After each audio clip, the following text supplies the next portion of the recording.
Stoa is a digital campfire where we cohere in dialogue about what matters most at the knife's edge of what's happening now.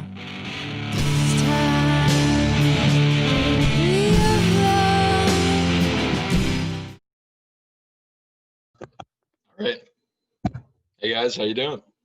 Welcome to the second session of the 21st century version of wisdom with Gregg Henriques. Did I get it? Making it. This is the second of 4 sessions. Last week with Gregg, we talked about the theory of knowledge system, the first part of kind of how from the Big Bang to today. Could you try again? It looks like Peter Siri bot wants to take over again. I was on mute, so that wasn't me this time. Getting more sophisticated. So today Gregg's going to present about justification systems. The format, if possible, could be the same as last time, where it's about 45 minutes, 50 minutes of lecture, and then questions.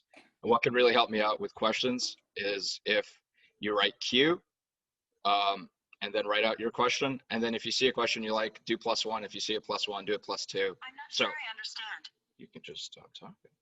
So if I see a +2 or +3, it's a lot easier to find what are the top voted questions. If you don't want it to, this is all going to be recorded and put on YouTube. So if you don't want to be on YouTube, just let me know. Say, hey, please read this out for me. And I'm excited. Today's session is going to be a lot of fun. So Gregg, take it away. All right, great. Well, first off, Peter, thanks so much for having me here.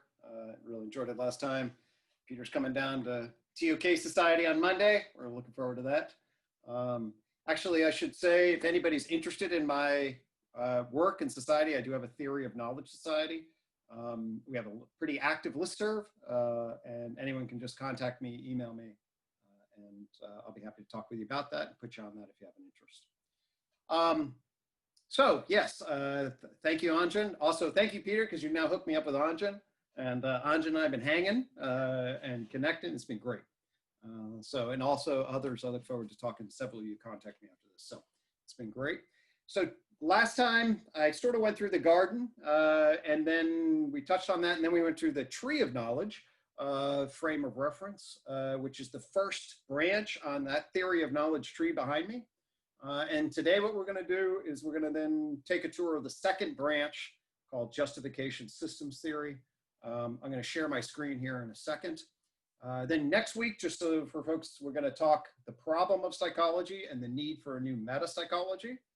And then the last week we'll do meta-psych tech, or some version of that, meaning sort of what kind of meta-psychological coherence frame of mind do we need for the ecology of practices?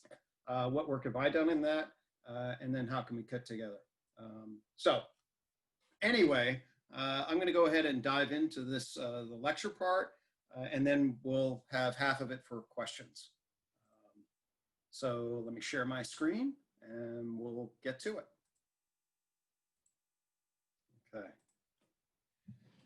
Okay. So today we're touring the branch 2, second branch, and in fact, where it all started actually in 1996. And on Anjan's prompting, I'm going to tell you a little bit about that. He thought that was helpful to frame. But what is this thing, justification systems theory? It's a theory of human self-consciousness and the evolution of the culture-person plane of existence. I'll talk a little bit about what exactly we mean by that, but if you recall from the tree of knowledge, matter, life, mind, and culture represent different planes of existence in that language system. So now let me tell you a little bit about justification systems theory. So the first thing I want to do is just let's orient to this thing, because the argument is this is pretty much wherever you look, that human beings are very much like fish in water, that the person culture plane of existence is everywhere around us and we see through it, but we don't always see it as much. So let me tell a little story. So it's 1996. I'm deep in the struggling with the problem of psychology. I've learned a lot about evolutionary psychology. I've learned a lot about cognitive psychotherapy and psychology. That's what I'm doing my dissertation on. Psychotherapy, psychodynamics around psychotherapy I'm learning. And it's dawning on me that a key issue, which you'll see a little bit elaborate on here, is as the evolution of language takes off, we're then forced to give accounts. We're forced to justify our actions. And then we really become the justifying ape. And the argument is that we basically are oriented generally to justify our actions in accordance with social influence, meaning sort of the ways in which we're positioned in the social world. So we're not inclined to give explanations or accounts that really diminish us. Now, it's certainly the case that many people sometimes do seem to give accounts of themselves that seem to diminish them.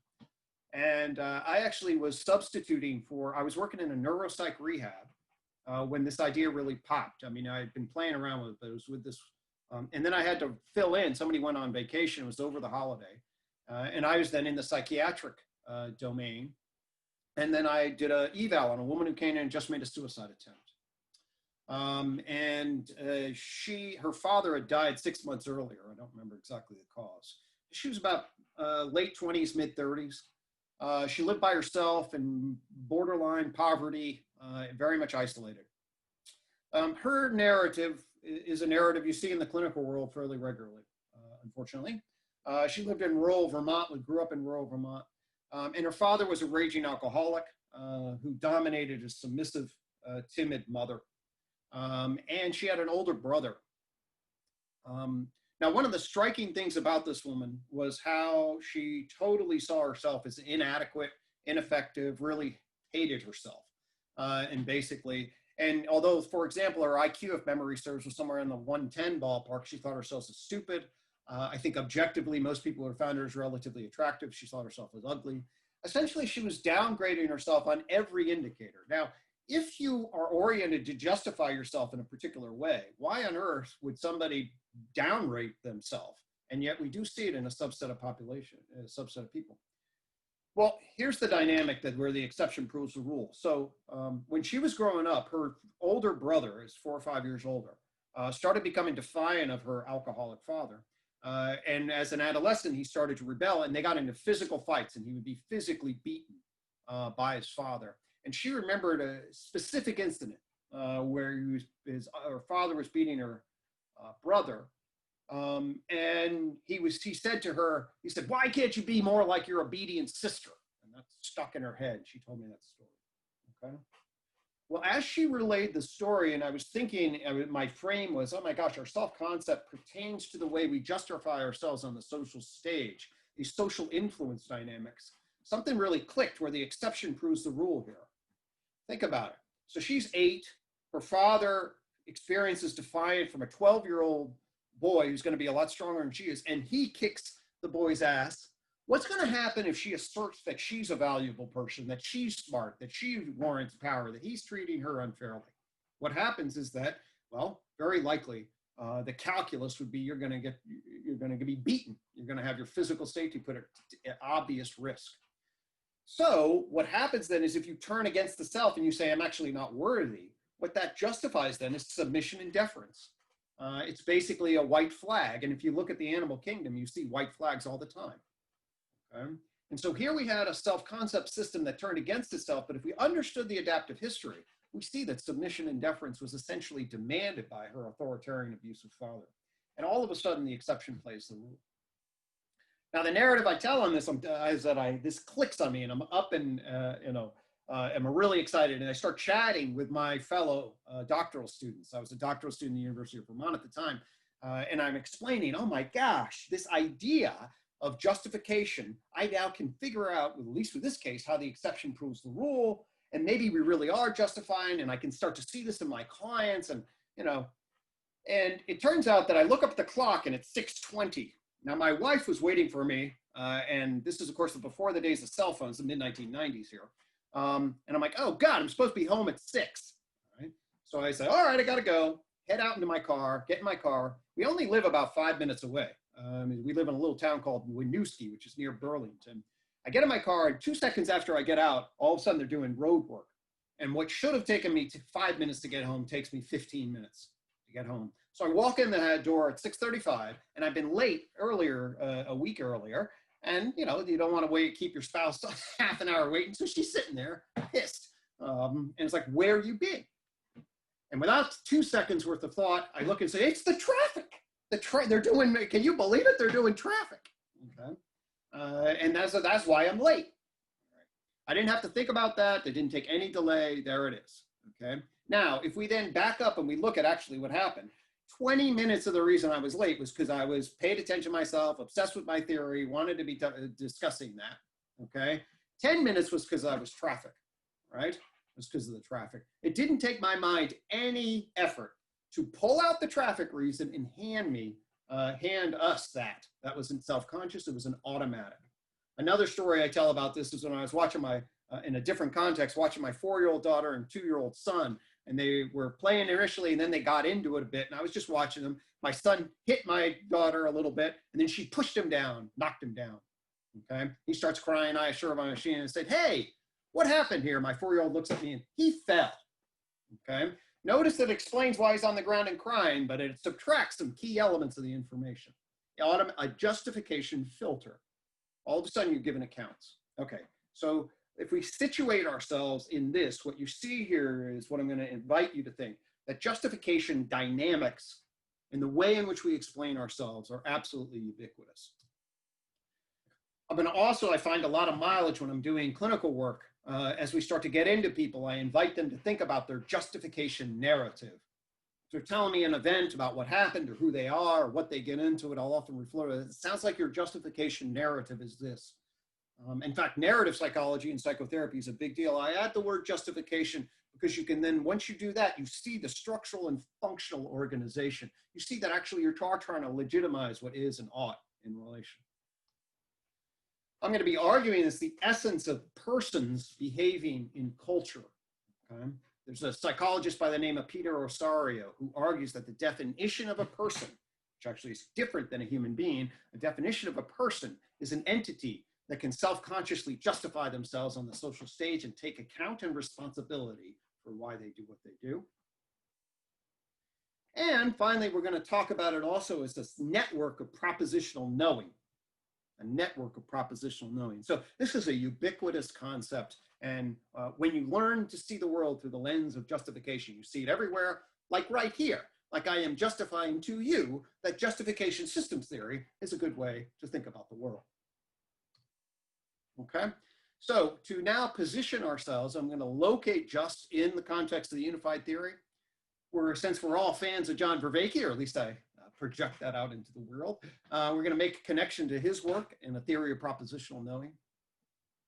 We're then going to go back in time and identify the problem of justification, how it would have emerged in the course of the evolution of language, and then how that sets up a thing called the updated tripartite model, which is a model of human consciousness. And then finally, we're going to talk briefly about the culture-person plane of existence, and we'll allude to the brilliant work of Peter Limberg and talk about Culture War 2.0 and the current state of our justification systems and their fragmented pluralism as we go through this time between worlds. Okay, so we want to locate this thing in this overarching system. So the unified theory of knowledge tree identifies 8 key ideas around knowledge, justification, investment, influence, adaptation, development, well-being, and mindfulness. Its core is fundamentally wisdom. So now let's locate it in this particular domain. We have, last time we covered the tree of knowledge system, which orients us to the first branch. And justification systems theory is the joint point between mind and culture on the tree.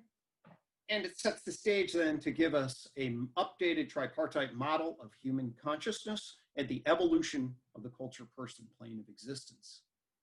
In fact, that's what this depicts right here, is the joint point between mind and culture on the TOK, a theory of culture that includes the evolution of human knowing, including science. That actually becomes a big deal later on. Not necessarily in this talk, but in other contexts. It offers what's called a reverse engineering hypothesis about the evolution of human reason giving and the evolution of our propositional knowledge system. And then let's move into the domains of human consciousness that this maps, okay? So I'm gonna argue that it offers us a useful way to understand human consciousness. We can now get situated. So if we take a second here, I'm going to identify three broad domains. One is the experiential self. This also, another word for this is phenomenology. This is the thing that goes offline when you fall asleep, and when you come online, it integrates your senses and gives you your point of view in the world, your first person perspective behind your eyes, between your ears, that no one else can get direct access to.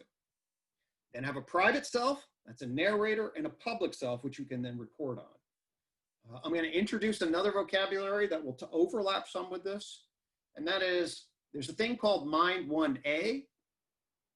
Okay, this is a model of consciousness, and I want to differentiate it from a model of neurocognition, although these two domains need to be, to make the clear. Some of you may know of Steven Pinker's work. This was an influential book in my day, 1997, I think it was published. Steven Pinker articulates how the mind works. This is a theory, Steven Pinker's work is a theory of what I would call Mind 1A.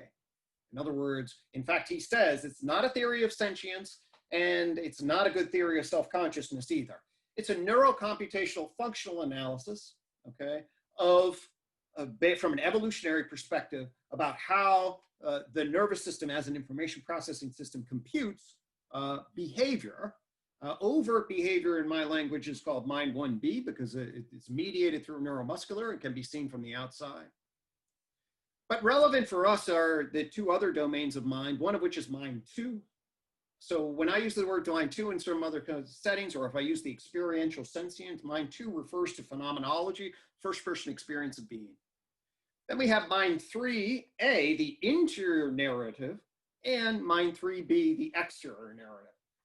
The reason I believe that this is really crucial is because, according from my vantage point, we're enormously confused in our understanding of how to talk about the mind in general, its relationship to consciousness, its relationship to self-consciousness. In fact, as I will talk about next time, the problem of psychology is very much the fact that we lack a conceptual grammar that allows us to effectively talk about mind and behavior. And what the Mind 1, 2, 3 map does is it tells you actually how to sort out that and give rise to a much more clarifying vocabulary. For our purposes, justification systems theory is about Mind 3, its emergence, its form, its structure. So let's just touch briefly on John Vervaeke's 4 Ps of cognition. There's John talking about them and on rebel wisdom and lost ways of knowing. It also includes Greg Thomas. It's a great half-hour presentation there. And John's 4 Ps of knowing start with procedural knowing. This is the most basic forms of knowing. It connects kind of insights. Now, certainly you can get very, very complicated forms of procedural knowing, but most obviously our procedural knowing gets then dropped into our habits, becomes fairly automatic, and is generally the least conscious forms that John talks about. Perspectival knowing refers to point of view integration, senses into a perceptual whole. It's connected to this screen, the global neuronal workspace of subjective experience, if you want to throw a Bernie Bars reference in there. John also talks about participatory knowing, which really is when you start to engage your perspective in regards to the whole animal arena environment, and then you're engaged in a particular kind of novel task that isn't reducible to procedures that you have already learned but are new. So when you're first driving, you're engaged in a lot of participatory driving, and then you can reduce a lot of that to procedural knowledge, okay? And then finally, there's propositional knowing, which is language-based knowledge, reasoning, and reason giving. I often point out that us as human beings are both primates and we are persons. And we can very much align these 3 domains of knowing, the first 3 Ps, with our primate. In other words, we share procedural, perspectival, and participatory knowing with the primate kingdom. In fact, we share it with lots of the animal kingdom. Yet the advanced symbolic syntactical propositional knowing, well, that's what makes us human beings quite unique because it enables us to become fully functioning persons. So justification systems theory provides an evolutionary framework for propositional knowing, and then how it shapes human self-consciousness and culture. It enables us to understand a reverse engineering lock and key formulation that gives rise to this map, updated tripartite model, and helps explains the processes that give rise to the evolution of culture across the last several tens of thousands of years. It is something too that needs to be explained, because if we look at the archaeological record, we see over the last 75 to 50,000 years, basically a human mind Big Bang, where we see the evolution of culture transforming how humans interact with the environment. Of course, the archaeological record is the technological, material culture of things that are left behind, but there's a huge amount of evidence that suggests that this thing has exploded over the last 50,000 years. Just posits that humans have an elaborate self-consciousness system because the evolution of language creates a thing called the problem of justification. And I want to highlight exactly what that is. But the bottom line answer is, because of language, humans become the only animal that has to explain why it does what it does. First, there are actions and motives and feelings. And then with language, self-conscious reasoning must emerge. I also want to be very clear here that the rest of the animal kingdom is very rich in both its mental life and its communication capacities. But there's a big difference between communicating why you have to do what you did or why you did what you did, as opposed to engaging in all sorts of other kinds of communications. Just hang out with your dog sometime and try to get it to give you a reason why it did what it did. You can hang out with your dog in an unbelievably rich participatory way, but getting your dog to explain why it did what it did is a totally different problem. In fact, my friend Joe Mikulski had an opportunity to have lunch or a special dinner, can't remember exactly, with Jane Goodall, and he's very familiar with this. He asked her, do chimps, as far as you're aware, ever justify their actions? And her answer was resounding no. They have very, very many advanced mental abilities, but no, they don't necessarily do that. So there are three basic postulates to this justification systems theory. The first is the evolution of propositional language must have created the adaptive problem of justification, which, and I won't get into it too much, actually breaks down into three different related problems, one of which is the analytic problem, another is the personal problem, and a third is the social problem of justification. That is the adaptive dynamic problem. The consequence is the human self-consciousness system functions as a justification, and that gives rise to specifiable dynamic relations with the subjective self, and I should say here, the interpersonal world. That means this is the design features that then match to the adaptive problem, and you will see this with the shape and structure and domains and functional relations that we see with consciousness. Finally, just provides a frame for understanding the rapid evolution of human culture over the past year and the nature, structure, function of the culture, person, plane of existence. That's the three postulates they weave together. So postulate one, human language resulted in the emergence of the adaptive problem. So we can start here with wherever language emerges, and we can argue that initially what you get is you have shared intentionality, cooperation around big, difficult items. Certainly for a long period of time, humans are engaged in intense social cooperation. This is long before symbolic language, at least certainly in this model, would have taken off. And you can have gesturing, you can have mimetic communication, meaning we'll match each other, we'll have all sorts of different kind of shared attention. And then what will happen then is that shared attentional space then gives rise for the symbolic tagging. Symbolic tagging, which will then capture various objects, various activities. You say things like antelope there or kill. These will capture various elements. However, okay, although this is important, this is not exactly the tipping point that leads to the Big Bang from this perspective in transition. What happens is when there's a development of arrangement of a symbolic syntactical structure that leads to propositions such as, there is the mammoth, let's start the hunt. Notice these are propositional claims. All of a sudden, a propositional claim activates a totally another kind of response that says, why should we? We might get killed, okay? When we say just kill, that's not to say that there would be no way to negotiate a kill, but you cannot negotiate whether a command to kill with the dynamic of justification without a propositional set of claims. Once you have propositional claims, then all of a sudden you get what's called question, answer, dynamics, and dialogues, okay? Why? Because a propositional claim sets the stage for a truth claim, that's what a propositional is in definition, which then in turn gives rise to the potential for a counterfactual, i.e. maybe that's wrong, okay? And now what that does is that then allows for the cognitive gadget of a question that then poses the opportunity that maybe the negative, a guy by the name of Roy Bashkar expands his critical realism into dialectical critical realism, because he expands from, oh, this is what is, wait a minute, what is the negative space? We always need to create negative space contingency considerations. Well, actually, a proposition sets the stage for negative space contingency, and we see that all the time in the capacity for questions. Questions then raise why, what, where, how. What do you mean you now get to fill in or question or challenge? It's the question-answer dynamics that fundamentally in this model is the tipping feedback loop that sets the stage for general justification. And this gives rise to the problem of justification in general, which is determining what is and what the group ought to do. And this sets the stage for general reasoning in a social context, okay? And ultimately, this is going to create a feedback loop where individuals are engaged in the process of the construction of systems of justification, okay?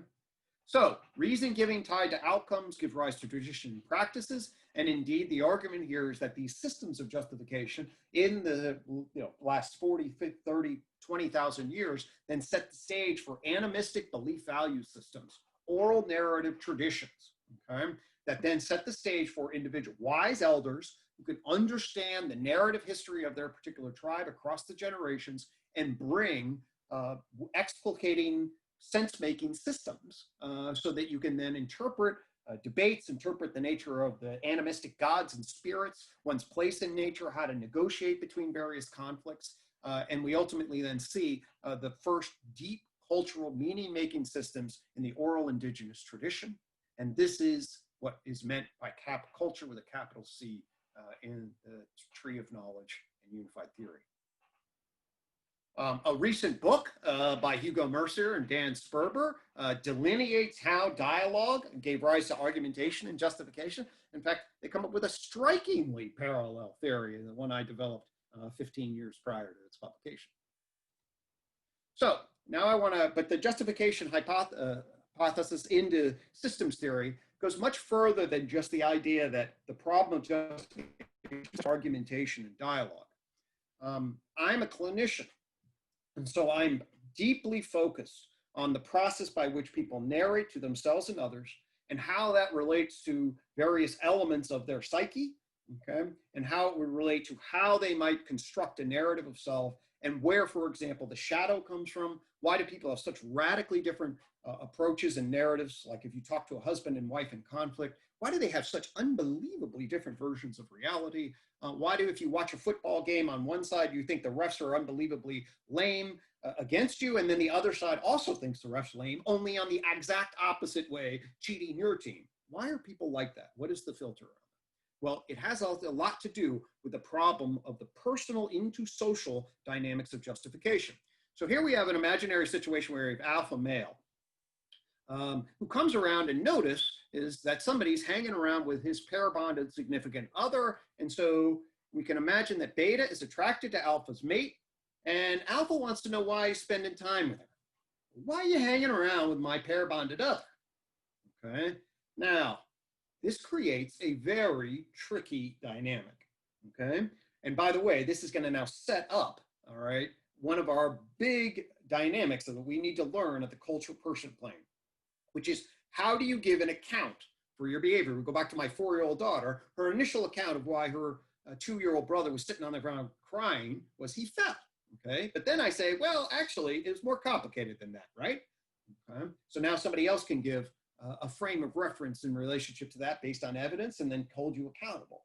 So how do you tell the story of who you are and what is real in an analytic sense, but at the same time manage all the complicated social dynamics? So this problem of justification then sets the stage so that according to it, language is a window into the mind.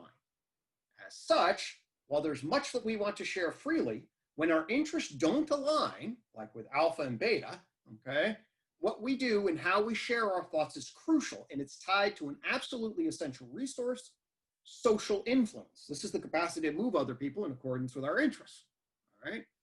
If this is true, then the self-consciousness system should have been shaped to construct information about the self and the world in a way that solves the problem of personal social. If so, we should see evidence for this, okay?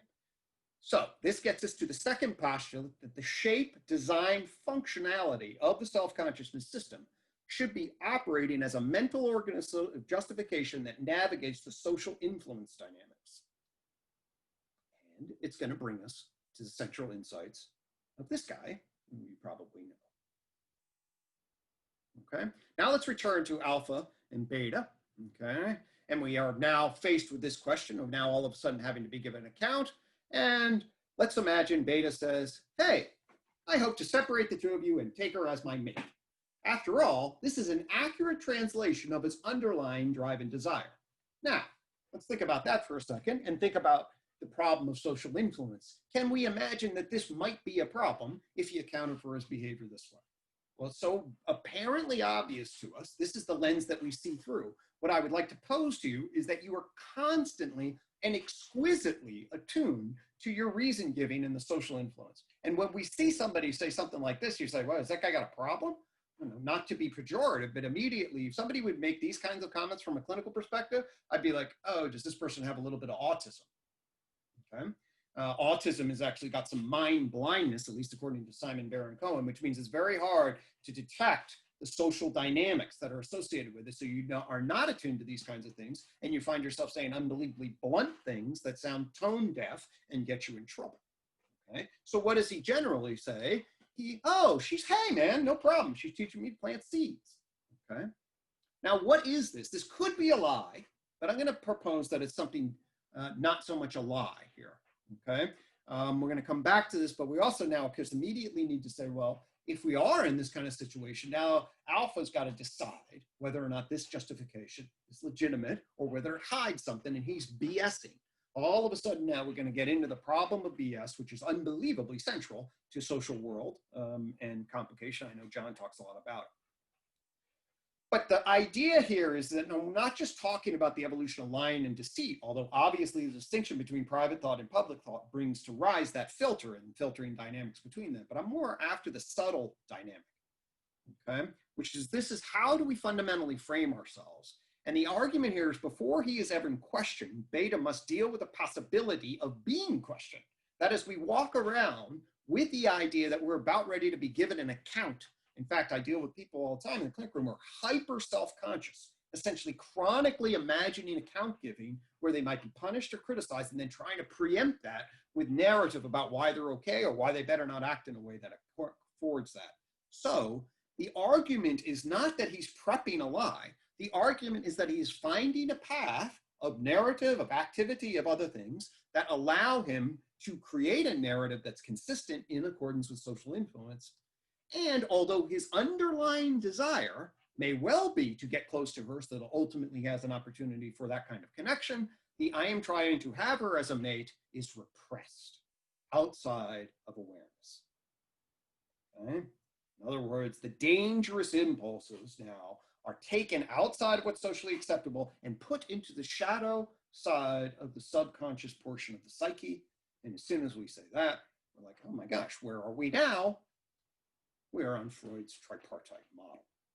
Okay? So Freud, of course, fundamental observation over the years once he first discovers the unconscious and then develops a model for the various domains of structural function relations in the three persona of the id, the underlying animalistic impulse that wants something for its own pleasure, versus the ego, which is then going to operate on a reality-based principle across time, and then in conflict with an internalized standard from what's the socially acceptable rationale from the idealized parent that then tells you what you need to do in order to get what? Social acceptance in a societal frame that has certain values and rules. Okay, so the superego then is that internalized, punish yourself first so that you internalize the standards. So fundamentally, we're talking about an analytic self-centered urge and an internalized standard that a self-consciousness system now needs to regulate in reality. So here's the model also. This time it also has the topographical features and relationship to the structural features in regards to it.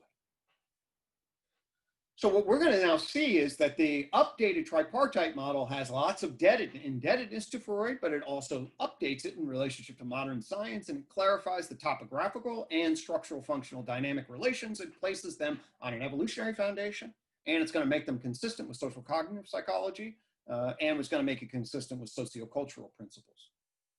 So the domains are the experiential system, the private self-consciousness system, and the public self-consciousness system. It also then corresponds to mind 2, mind 3A, and mind 3B. The mind 2, nonverbal, is the perceptual emotional core of the self. It's the first person view on the world. Okay.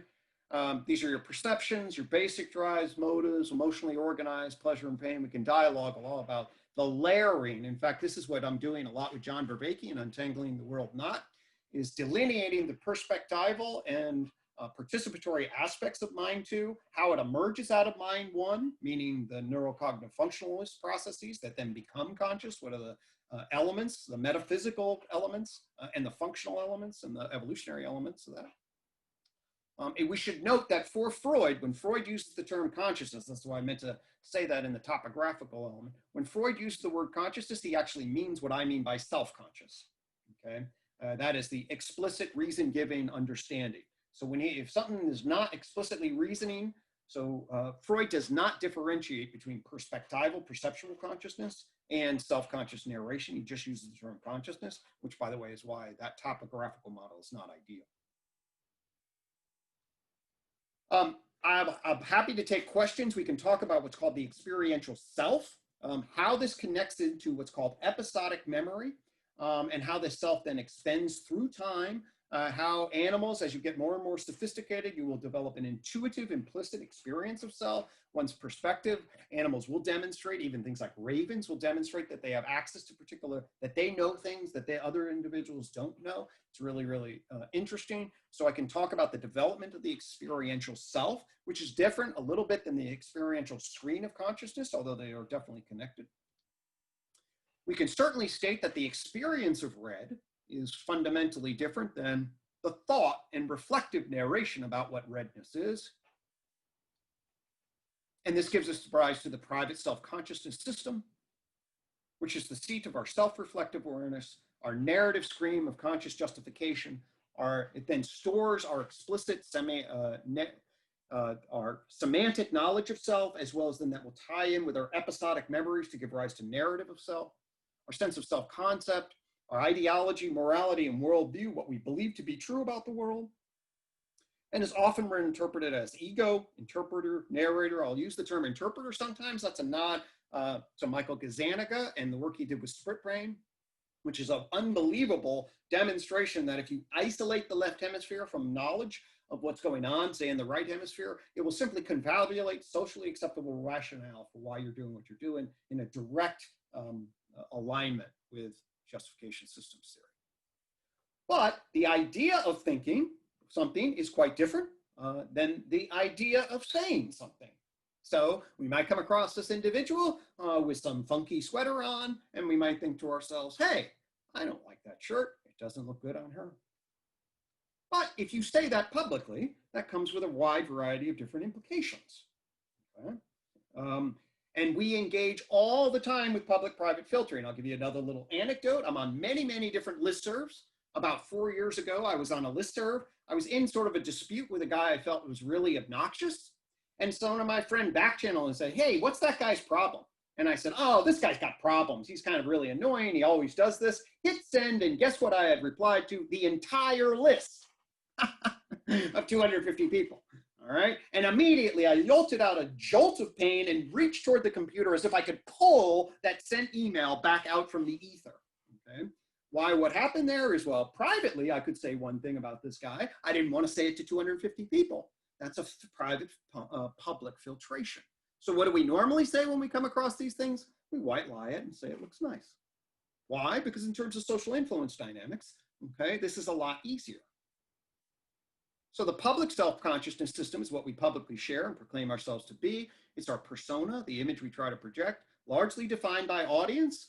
You know, note, I'm a guy that emphasizes integrity. I'm a guy that emphasizes consistency. But believe me, if I'm talking to person A, and they're having a conflict with person B. I'm narrating with person A, and boom, I'm totally different in many ways than I'm talking with person B. I mean, what I emphasize, what's justified, what I think about, all of that stuff is framed by who it is that the audience is. Pay attention to yourself, you'll see that, okay? It's operating always when we lie, deceive, or manipulate others from true intent, okay? And it's gonna relate deeply to our felt sense of our place in the relational matrix, okay? So now there are these three domains: experiential, private, and public. That's really important to delineate, but even more important to get theoretically sophisticated around is to identify the dynamic in a relation. Okay? The first is the attentional filter. This is between mind one, the unconscious domain of neuroinformation processing, and then how does it become? We could talk about exactly that. Again, that's a John Vervaeke and I primary problem. So how does the intentional filter actually give rise to something that's consciously experienced at the perspectival level? There's the experiential interfreudian filter. This refers to the dynamic attention as you start to become aware of it. How do you narrate it? And then how does your top-down attentional shift begin to shift based on what you want to pay attention to, what you don't? And then finally, the private to public. Hey, do I want to tell this person? How do I want to come across? What do people think? Am I going to be an imposter whereby my persona really is what other people see and it hides my true self? These are all dynamic relational interfaces between these different domains of the human consciousness system. So that attentional filter depends on what we become aware of, both in perceptual awareness and depending on how we narrate it, there'll be an iterative feedback loop. That Freudian filter fundamentally involves the way we keep the private self, works to keep stuff off the stage of consciousness. I like to tell a story of one of my friends when we were growing up. Of course, when I was hanging out, and most of us were heterosexual when we were 15, 16. Oh my gosh, look at all the hot girls. He was always lukewarm, okay, in relationship to this. And then in college, ultimately, he comes out of the closet, okay?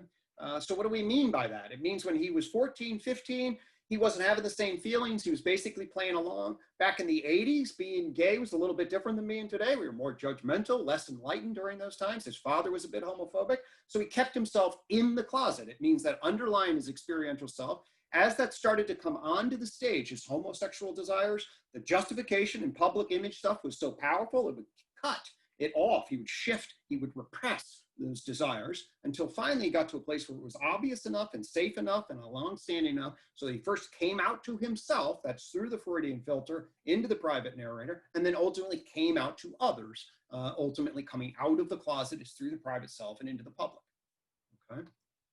So all of this then relates to Freud's fundamental observation that there's a fundamental tension between that ego self-conscious system, what is expected of itself, and the underlying drives, images, and impulses. Okay. And then we have what we show and hide to others. It's called the Rogerian because the difference between one's social self and authentic self is emphasized by Rogers. When someone really hears you without passing judgment on you, without trying to take responsibility for you, without trying to mold you, it feels damn good. This is actually when you're seen, known, and valued through and through, and you don't have to filter and justify. When you're held, and yes, if you're gay, we still love you, or whatever it is that you then feel reflected back into your organismic valuing process, and you're valued for that. I talked about that. Known and valued through and through. That's an unbelievably nurturing thing the humanists capture. Okay? And finally, just provides a way to understand the evolution of human culture on the person-culture plane of existence. That's this on the tree of knowledge. We can jump right up here and basically like, well, wait a minute. Okay, what do we mean by that? Well, if we take Peter Lindbergh's argument around what are these mimetic tribes and why all of a sudden what's happening, I would argue what's happening is the paradigmatic frame of justification that was operating in modernity is breaking down. Our sense-making, narrating, authority structures are no longer able to hold together with clarity to socialize us so that we all have some shared sense of identity. In fact, everything is losing its authority. The postmodern critique, the craziness of the digital, the craziness of the war has created a massive flux in our paradigmatic understanding. And so what's happening is a breakdown in that, and then all these different tribes, these paradigms of justification. What they do in this article, which is so excellent, is they then it comes with a whole deconstruction of what, 25 or 32 little tribes with their core justification. They have their iconic person, their core principles, and then they define themselves against what are they fundamentally against. So you then have what is and what ought to be. Who do you want to follow? What's the social influence? Who are the threats? How are we trying to gain influence? And what's the fundamental narrative? So it's an excellent delineation of cultural paradigms, which really are systems of justification. You can see that by how they define what is and ought to be, and how they get then defined against other systems which define what is and ought to be. And it allows us to see at the macro cultural level, we're in a serious flux right now because we don't have good systems of justification actually help us make sense, engage in sense making. Why all of a sudden are these emerging cultures asking the question, how actually do we make sense? How do we gain a system of justification that we can communicate and have some degree of coherence, consilience, and whatnot? And finally, I'll end with some sort of notion about where we are in the evolution of cultural justification. I'm going to argue, and I've suggested this, that initially what you get is oral indigenous justification. That's narrative in the hunter-gatherer Dunbar tribe. You get individuals embedded in nature, seeing animist experience face-to-face across a long period of time. That's actually what we're prepared for. And as long as we work together, you actually be known and valued in that kind of scenario. And I believe the oral indigenous context is really is going to be much better for our soul in many ways. We then get civilized at about 10,000 years ago, and certainly by 5,000 years ago, we see writing, massive civilizations. You cannot engage in oral indigenous. You have much more formal systems for a whole host of different reasons. So you get formal priests, formal argument, you get writing, you get much more complex and abstract analytic things. You need laws and national identities and clear hierarchies that legitimize a particular national, religious, philosophical way of being. So now you have a much more abstract, formal system of justification. We see 500 years ago, we get the emergence of modern science, and then the sort of global, at least coming off the West, sort of this global capitalistic scientific way of thinking. And in the last 50 years, we see a postmodern critique, okay? And I think this is a very nice shorthand.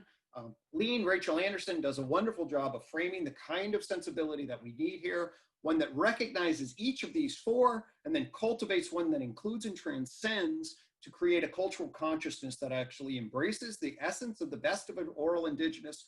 What is a formal, civilized, legal, pre-modern identity? What's modern science? What's the postmodern critique of that? And can we cultivate a system of justification? That's the meta-modern identity, according to Lean, Rachel Anderson, and I agree very much with it.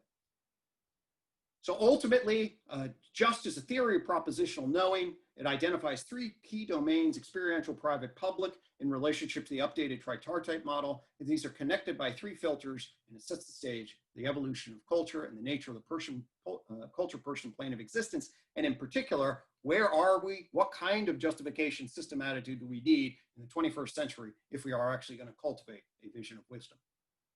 Thank you.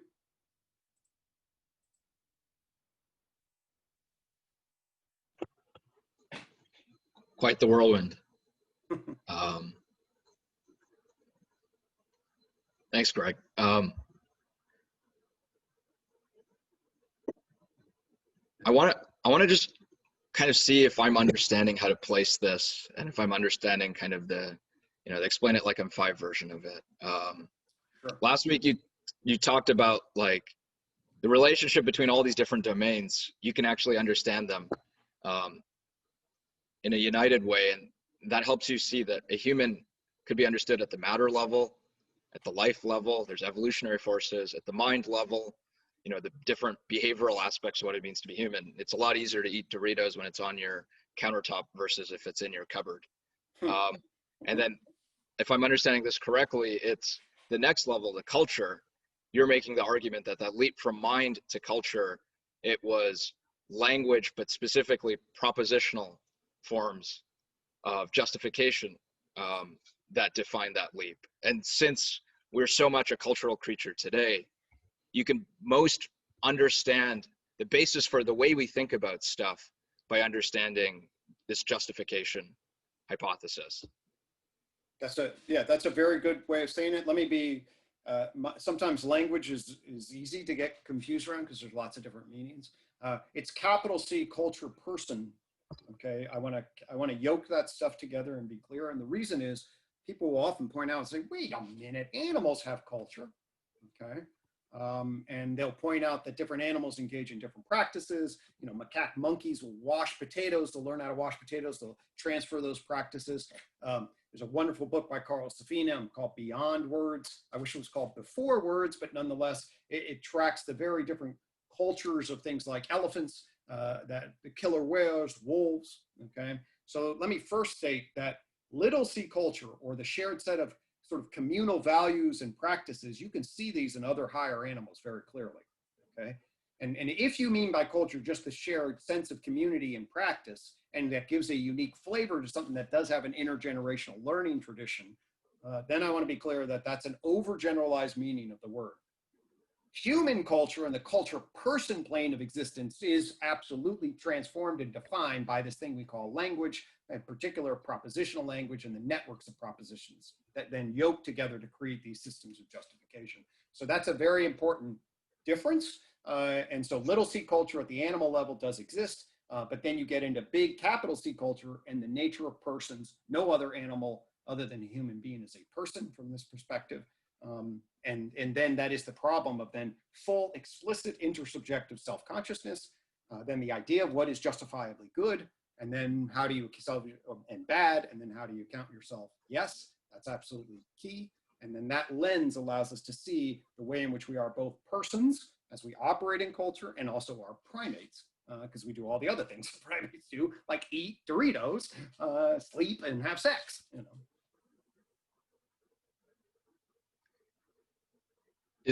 Is the implication from this then kind of like, in economics, we model, oh, people are these rational beings, and anybody in the world's like, no, we're not. We're all crazy and irrational, and we rationalize things and have all these beliefs.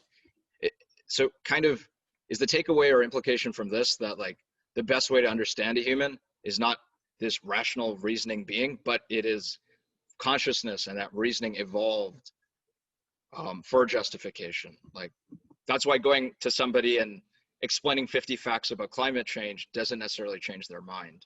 Could you like help? Sure. So a couple of things there. So first, let me say that the word, we split off analytic truth, and this is one of the problems of philosophy. They split off analytic truth claims, 2 + 2 = 4, okay? A priori truth claims, these are absolute. And then there's this rationalization dynamic where people bullshit to hide underlying reasons, and they lie and they do all that stuff. That's what social people do. What we're really after is analytic truth claims, okay? Nice thing about the word justification is it actually shows that as a dimension, okay? So Einstein comes up with E = mc². In my system, that's an analytic justification, okay? If he was late to his wife coming home and said, hey, you know, the traffic, well, that's also a justification. It's a rationalization, okay? Justification then gives you the lens to see the dimension all the way from analytic claims, okay, to, hey, let's go to the movies claim, to a defensive claim, to a lie. In fact, I did the context of justification anywhere from a con game to a defense attorney and courtroom, to the courtyard, to the lab. All right. So the first thing I would say is, yeah, be aware that we actually now, with this concept, we actually now create the dimension, okay, of propositional knowing. And philosophy tends to, and we get taught, oh, well, there's truth claims and then there's bullshit.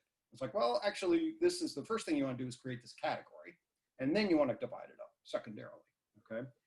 So then the other thing is, absolutely, you will both want to see the ways in which we are unbelievably shaped, okay? Anybody that speaks to the socialization of knowledge, of our development, if you adopt a social constructionist view of the importance of knowledge, you will then say, oh my God, it's unbelievably important that I was born into, you know, I was born in North America, Northern Virginia. I have 2 white parents who are highly educated. Well, that tells a lot about me. If I were born 30,000 years ago, okay, or even 30 years ago in Saudi Arabia, the cultural systems of justification and my whole sense-making system would be radically different. So the power of these narratives, historical context, in shaping what we do and what we believe and why we do them is enormous. At the same time, we're all primates, okay? So then this gets into, well, what is it about our human nature?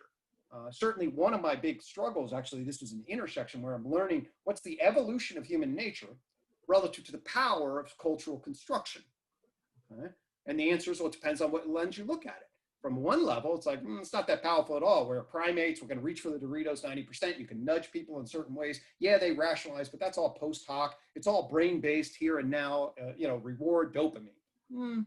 The whole context is context of justification. The reason you're doing the lab is actually because of the way you justified. So believe me, it's unbelievably important. The question is how, okay? So what is the intersection between the cultural construct of systems and the upload of nature and that intersection? This provides that frame of mind. So I'm curious. I'm curious in some like ways, day to day or week to week, this framework helps you understand stuff, be it what you see on TV or seeing people argue about something in a shopping mall. Like, could you share some examples of? Of course. Yeah. I mean, first off, that's how I see verbal comment. I started much like Mercer and Sperber. Okay. So it's so deep in me that it's been so transformative. When I initially landed on this, I was trained as an experimental social cognitive psychologist. And I was then going to do research. I was starting to do the process of like, okay, what are the predictions that it makes so I can take this into the lab and see if this thing actually works, okay? Well, as I started to do that, guess what I realized I was doing? I realized I was building a justification system that then tested and blah, blah, blah, okay? And ultimately what then happens is, although you can certainly do that, it does make very clear predictions. I think the predictions are unbelievably, and there's a lot of interesting things to engage in, but ultimately what happens is it becomes a description, okay?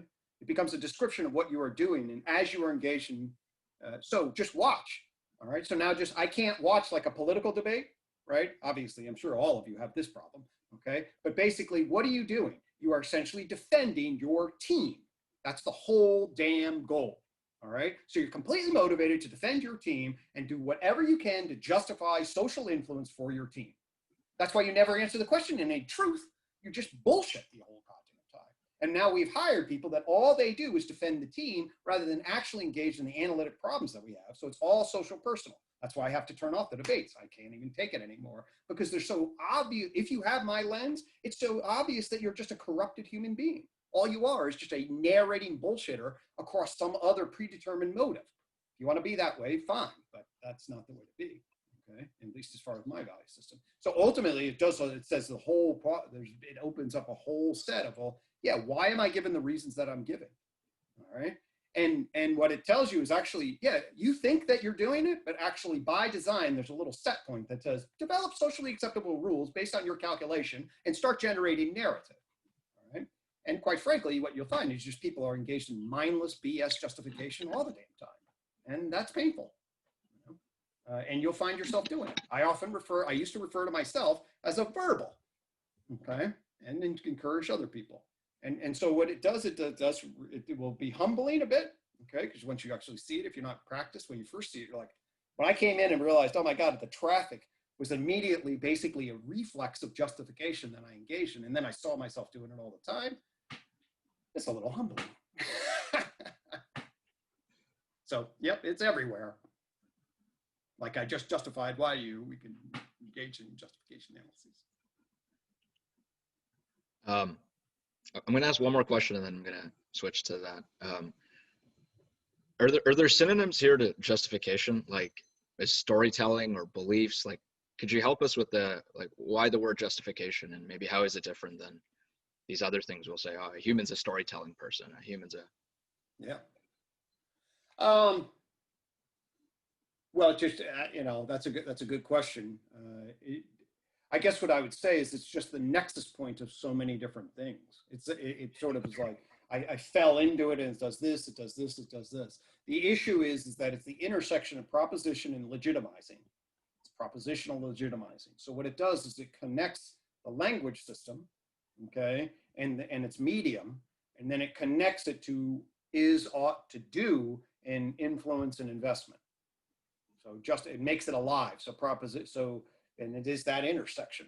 And then you can use that intersection, with practice. Again, this is an unbelievably, I landed on this idea. It took decades for me to flesh it out. So really, don't try to grok it all at once. Okay. The issue basically is plant the seed of justification, you know, and then just start using it. And it's like, well, what is it and where and how? How do I apply that? Okay. And now it's like, oh, okay, there's analytic justification where I'm actually asking truth-based claims. There's social and personal dynamics. Well, it's a private, narrator, personal. Oh, okay, so there's a social dynamic. What did I find myself wanting to say this? Well, there's a social personal dynamic. If we're all getting together in a group, now we have to decide, hey, are we going to meet? What's the identity of us? Oh, that's a social dynamic. Is there a truth claim that's on the table? That's an analytic dynamic. And then you start getting into that, and the whole thing is like an onion, and it layers itself. So what I'll say is let it grow. Don't try to reduce it, and just be with it, and you'll see it will just morph and move, but it doesn't lose its coherence. It actually just grows in it. At least that's my experience.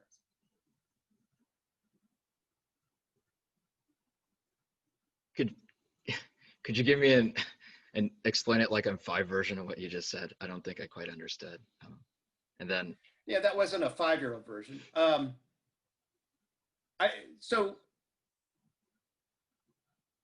Okay, so a couple of, I'll do it this way. So your propositional system is trying to get a handle on it right now.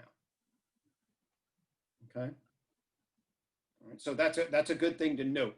All right, so there's a propositional sense-making system trying to get a handle on, and it's sort of both so broad that it gets slippery. It's like, where's the tree? Where's the forest?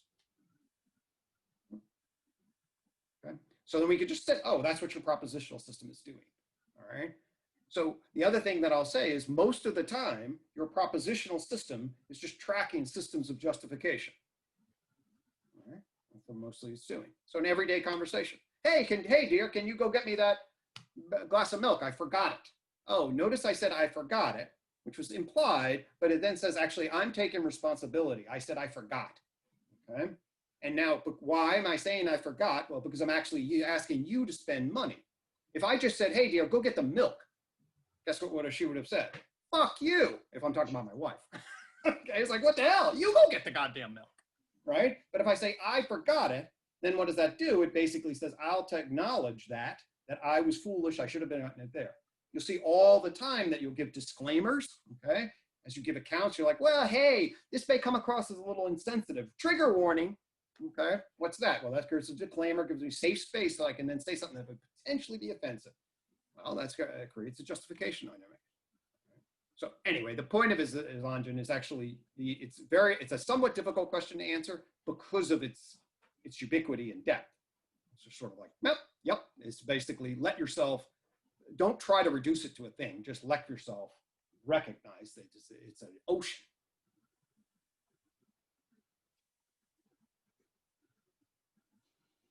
So it's like question answer dynamics are what get you into this, and then it's trying to fit in socially, but then also at the level of truth and so on, that then is how this carries itself out. Is that? Yeah, that's good. I mean, so I built the whole unified theory of knowledge around it, okay? So that because it opened up so many damn questions that I then had to resolve, all right? That's another way. So, if I had an endless number of sense-making things, like one of the things we're not talking about at all is the influence matrix, all right? In fact, I just got off the phone with Jordan Hall, because I was like, Jordan, when you get into, you and Daniel Schmachtenberger are getting into the concept of influence, be very aware that that's a very complicated concept you have to deconstruct, okay? Like, for example, there's power influence, there's love influence, there's freedom dynamics around influence. Most important is the distinction between relational value and influence and social influence at a pragmatic level. Especially if you start to get into game B dynamics, because game A is all about instrumental social influence, and really there's core relational value dynamics about aligning those. I know I'm not maybe making a lot of sense here, but the bottom line is that, yeah, it's a massive amounts of layering, okay? And then you have to get into the layering. Well, that's the social dynamics. Well, what are the personal versus social dynamics? And then what's the socio-historical dynamics and so forth, okay? So, and in fact, the entire unified theory is essentially an encapsulation around, once I opened up unlocked the key of justification, and then just like, boom, it's like, it's fucking everywhere.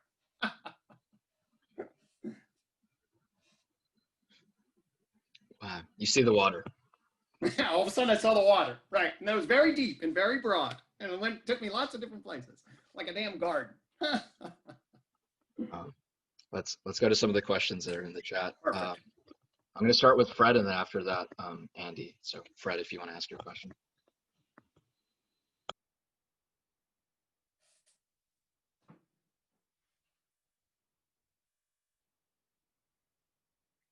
You're muted, Fred.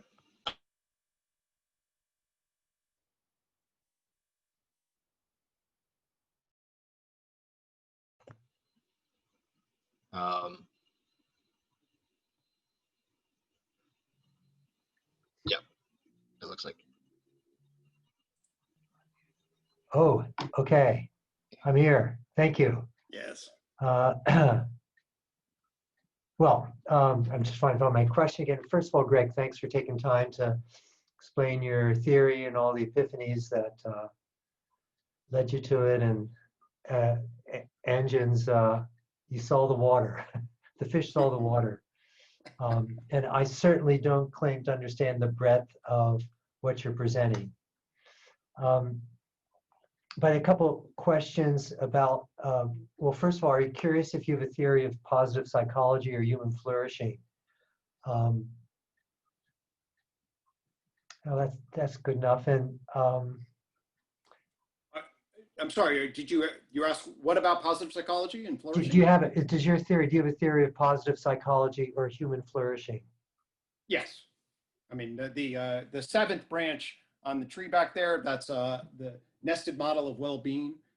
In fact, I critique positive psychology because they are basically, unfortunately, they just follow mainstream academic psychology, which is basically an empirical discipline. And as such, they basically empirically carve up virtue in the positive domains, which is very useful. But if you just carve up empirical constructs, you basically have what's called the sandcastle problem, meaning they're going to build lots of different super cool ideographic or research-driven concepts like, oh, growth mindset, or oh, character virtue, or all these kinds of notions, or subjective well-being. The question is, though, how do they interrelate? What values how do we put this together? How do we put it together with the dark side of human experience and a holistic view? So I'm a really big fan that, clinical and empirical psychology move from the dark side into the positive. That's good. Unfortunately, Martin Seligman's version of positive psychology is, in my opinion, a decent start, but unbelievably shallow and not very philosophically sophisticated. So what do you need to add back in? I mean, I'm with you. People who do psychotherapy with for folks who are unhappy, trauma survivors, et cetera, is unbelievably important. But I would say that our psychology looks like it's missing all these other dimensions. It has no normative aspect in the way clinical psychology is practiced. Totally. So what are the dimensions that you feel need to be added to Seligman's, say, or Barbara Fredrickson, or pick them? Yeah, no, it's not so much a dimension. It's really the way in which they are put together so that you create a whole understanding. So if you take the question fundamentally then is so Seligman tries to get to this. He gets to what's called PERMA, okay, and which is basically sort of a domain of sort of positive emotion. He gets into relationships. He gets into achievement. I can't remember anyway, PERMA is an acronym for the big domains that he identifies, so that if you fill these in, then you have some more eudaimonic, which is an Aristotelian notion of sort of the ultimate good life. So what you see happens in positive psychology is that the field splits between the empiricists that do subjective well-being, at least at the well-being level, versus the more functionalists that do, and philosophically sophisticated that do Aristotelian optimal functioning. So the reason I built the nested model is to understand how to put together the empirical frames of reference with the more value-laden optimal functional frames of reference into a holistic model of what well-being is that's coherent and appreciates both the science side and the value-laden side, okay? So actually it turns out to be pretty simple at one level, in the sense that actually the proper model of well-being, according to this, is that it starts with a first-person experience, uses the empirical analysis of subjective well-being for positive and affective, negative affect, general narrative, which is general life satisfaction, specific domain narrative, which is are you happy with your relationships, happy with your job, happy with finances. Then you drop that into a psychological functioning and organismic functioning, physiology, as what a medical doctor would do. Then you place that individual in both the material and social environment, and you see harmony. To the extent that there's harmony, and to the extent or there's suffering, gives you an illness, health dimension. But ultimately, you have to then encapsulate that in the ideology and values of the evaluator. Okay, you have to recognize that actually, if you're going to make a claim about well-being, all right, you have to. So, for example, if I identify somebody, let's say, oh, they're really healthy physically, they're climbing up in their job, they're happy with their family, they're doing what they can, and I tell you, oh, by the way, it's 1942, and they are leading Auschwitz. Okay. If I tell you that as opposed to some other individual, then most people say, I don't know, the well-being of the Auschwitz leader bugs me a little bit. And the reason is because ultimately, when we start to think about well-being, it's a value-laden concept, so we actually want to tie it back to our ethical values and worldview. So anyway, positive psychology is super important, but like the rest of psychology, it's a fragmented nightmare at the level of its coherence, and it needs to be woven together. So once we can then have a coherent model, then we can actually generate and provide people the wisdom that it affords, but in a frame of understanding that they can actually have, rather than the fragmented particulate frame that actually both exists and then it's translated by. Great answer. Thank you. Thanks for the question. It's great.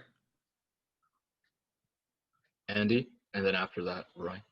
Greg, I love justification systems theory to explain the concept of the closet Trump voter.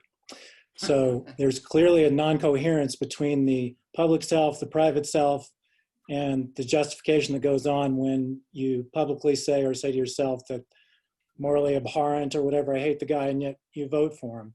Yep. Question is, what has changed besides proliferation of media in the last 50 years that makes, in your opinion, justification systems different now than 50 years ago? Great question. That's a wonderful question. I think it warrants a lot of study. Here's my basic answer, is that you're basically getting the crest of modernity in the 1960s, okay? And what I mean by the crest of modernity, I mean that you come off of World War II, you then, especially like in the United States, you then get an establishment of the institutions, the understanding, the roles and functions of what individuals are doing, and essentially the knowledge systems are adequate to give people a sense of security, clarity, and understanding, okay? So in other words, basically it's up to the task.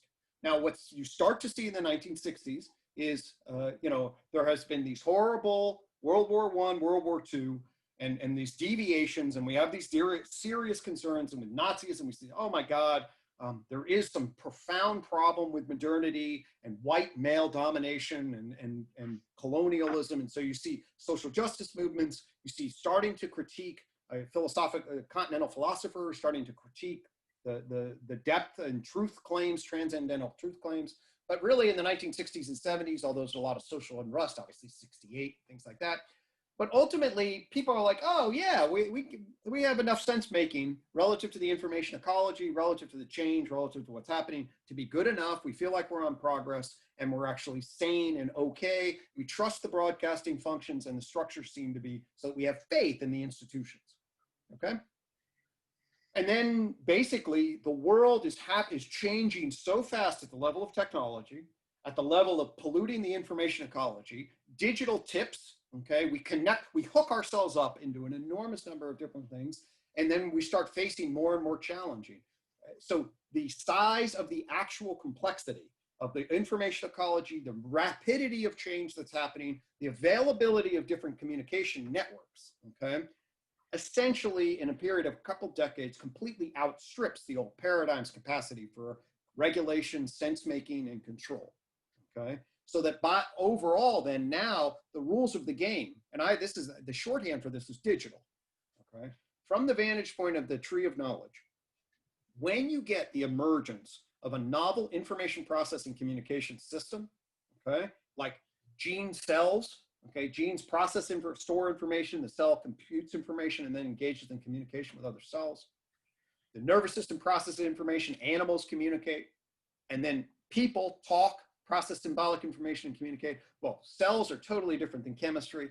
Animals are totally different than plants. People are totally different than animals. Each one of those is a totally different dimension of complexity as a function of information processing communication. So when I found the tree of knowledge, I knew the 21st century was going to be a shit show. Okay. About 6 months after I discovered, 6 weeks, because I knew that we had laid down the internet, we had developed artificial intelligence, we were building a communication system that is going to open up a set of possibilities that was just not going to be able to be contained in the old institutional system. And that's the short answer is that I think that we have access to information, perspective, and ways of being that our knowledge systems are not, they're not good justification systems for it, and they're not up to the task. These are the things that ground our institutions. So everybody's losing trust in the institutions. Everyone's looking around going, there's something deeply wrong and unsustainable about the structure, because the change factor is grossly outstripping the constraint capacity during all sorts of chaos. Hopefully that chaos will be realized into opportunity. We'll find new equilibrating, I talk about the fifth joint point, new equilibrating structures that then allow us to get settled and then, you know, find a way to the 21st century that's a lot saner than the current state of affairs. So it was less complex 50 years ago to form heuristics. Yep. How were tribes formed differently? How, you know, let's say if you were Protestant Reformation time and you didn't want to believe the only hierarchy, the Catholic Church or something, there was less complexity with knowledge, but it was so monopolized that weren't you still afraid then to? Yeah, of course. But the broadcasting function of the church is just so strong; it can stay for 500 years. You know, right? Because in other words, so you're a closet atheist, right? And you might, of course, you might loathe it. You hate the freedom. Listen, I'm glad I don't live in. Or somebody hung in about 5 seconds, right? In relationship to the time, right? There's no opportunity. The system, the church controls the justification and institutional infrastructure so unbelievably tightly, and the information capacities is so unbelievably limited that it can just regulate. So that if it then has spies out everywhere, and if you start doing heresy like atheism, we're going to find you and we're going to root you out. And of course, there's a subset of Jews that they have to hang around and lend money, you know. But basically, the entire infrastructure of the polis, the government, everybody is online with a particular system of justification. So it has massive control, and the information technologies that are available. I mean, most people can't even read. Okay, so it's only narrative. So how do you get your message out? How would you know, right?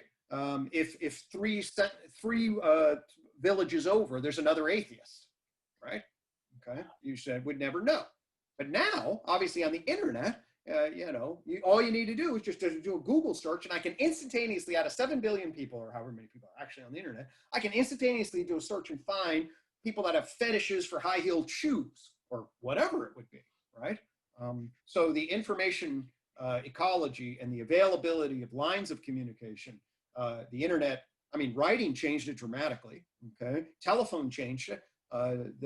All of those mediums. Marshall McLuhan's a great theorist. He talks about how the mediums shape us and totally change the patterns of behavioral investment that we have. Well, the argument is that digital is changing us like no other system. It even makes writing look like a little drop in the bucket. So digital completely transforms the information network. And then that opens up all sorts of adjacent possibilities. The structure is not built for, and now everyone's sort of, well, what has legitimacy? What can we trust? Is this actually going to hold together? How has the positive side of this structure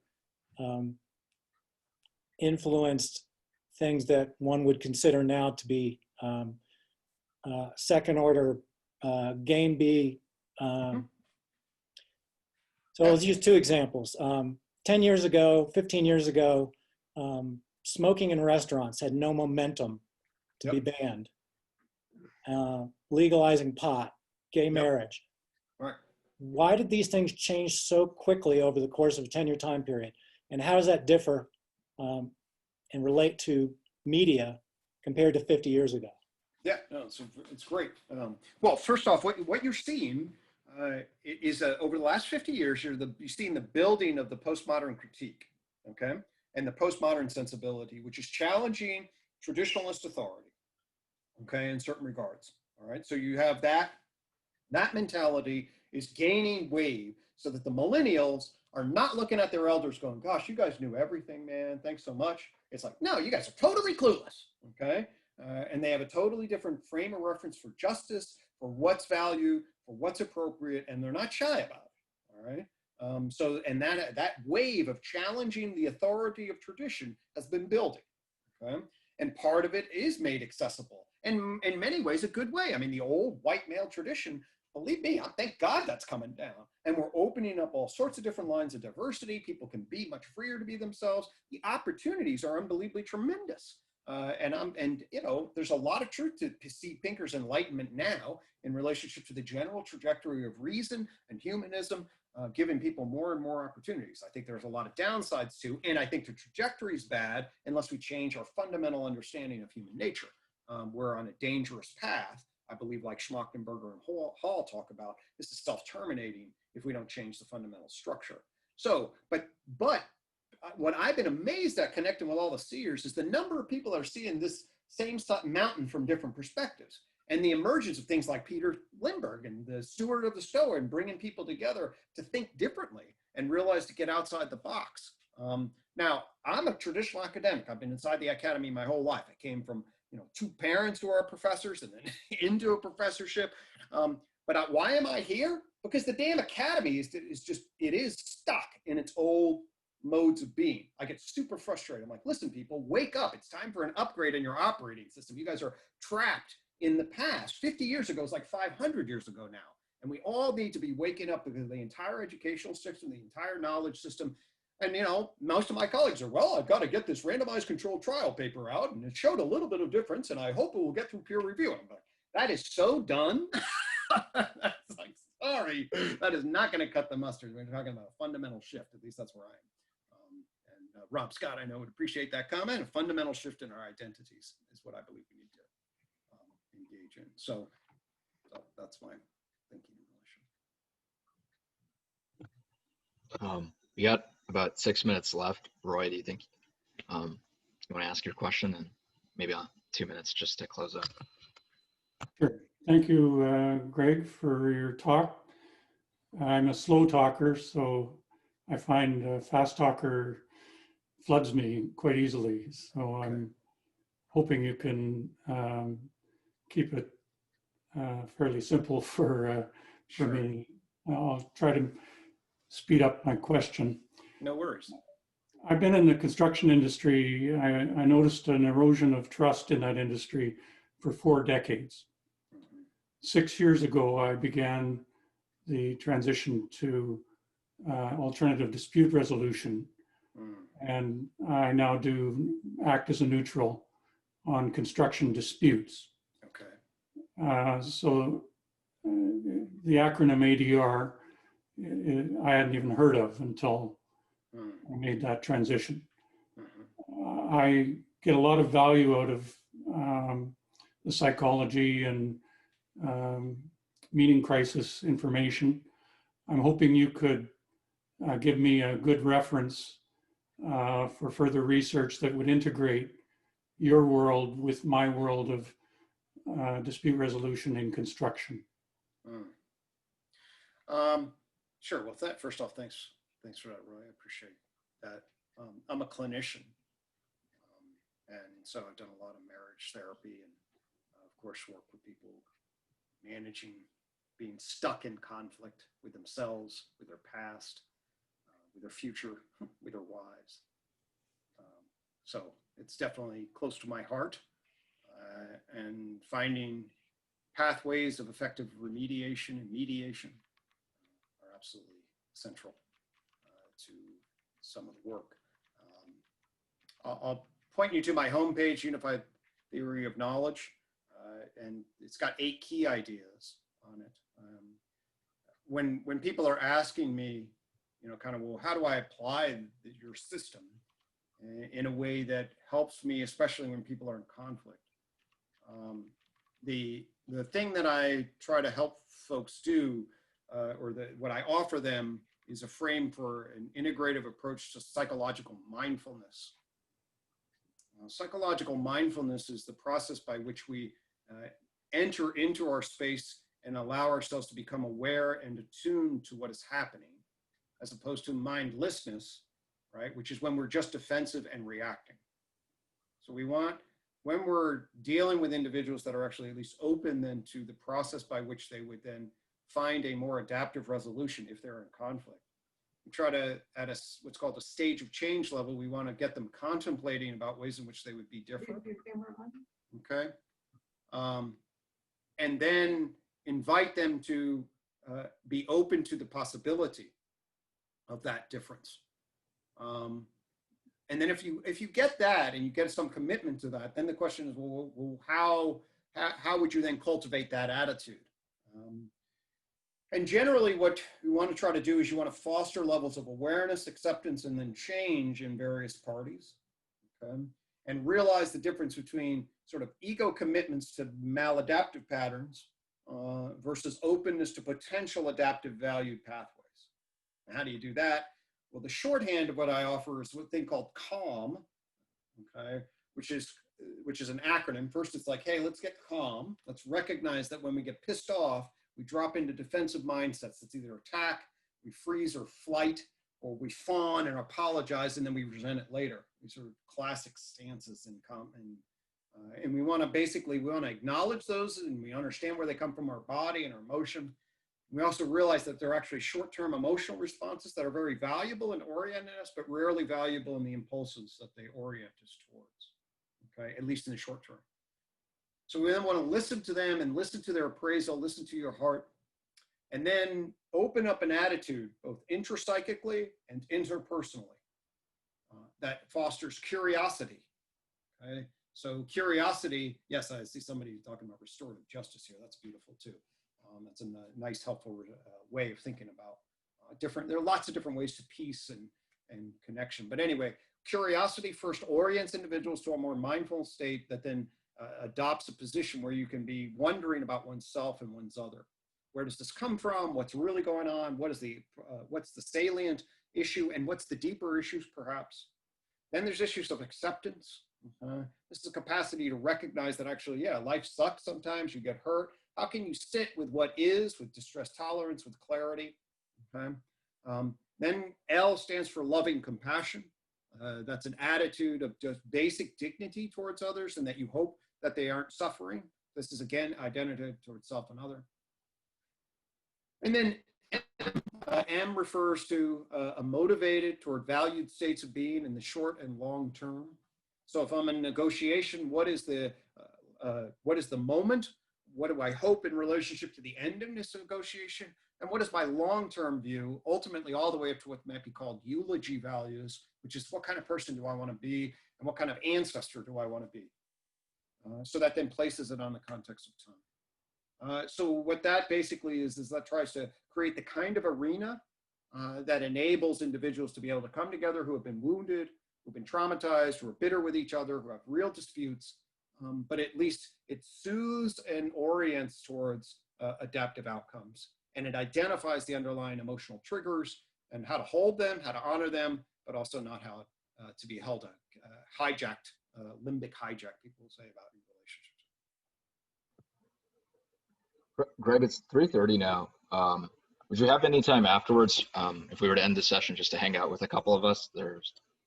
Yeah, sure. If I'm totally open to that. Okay. So, yep, I've got certainly till 4. So if people want to hang, I don't know if do we need to get off the Stoa? So let's just quickly formally close. So the recording can be done. To plug an event, there's an event later today at 8 p.m. Eastern by Justin Weinberg. It's called Disagreeing Well. And The summary is, while disagreement is often treated as a problem, Weinberg thinks there's some overlooked upsides to it. He'll talk about the value of disagreement, obstacles to disagreeing well, and how we might better get along with those whom we disagree. So pretty good to show up on the same day as Gregg's justification systems. Amen. Amen. Gregg, any closing thoughts and any kind of foreshadowing for what next week is? I guess the closing thought is just learning how to observe your justification systems, realizing that they're not reality. They are a very important aspect of who we are, but being able to shift your perspective on them, see them in other people, recognize the dynamics. I believe that's a very valuable thing. So that's why I'm happy to share. And next week, is there a theme to the session? Yeah, so next week we will kind of come in with a slightly different angle. We'll talk about the problem of psychology. We'll need to understand what that is from my vantage point. Then what we'll do is we get to open up and do a conversation with a special guest, Zach Stein, who talked about his own meta-psychology. And then we'll have some iterative dialogue between his version and experience of the field of psychology, why it led him to his view, what my view is, and how to see them complementary. Somebody asked a question about how those two things relate. I can't remember who, but somebody did, and it led to a lot of good discussion. That's going to be really exciting. All right. Well, thanks, everyone. Thanks, Gregg. Have a great day. All right. And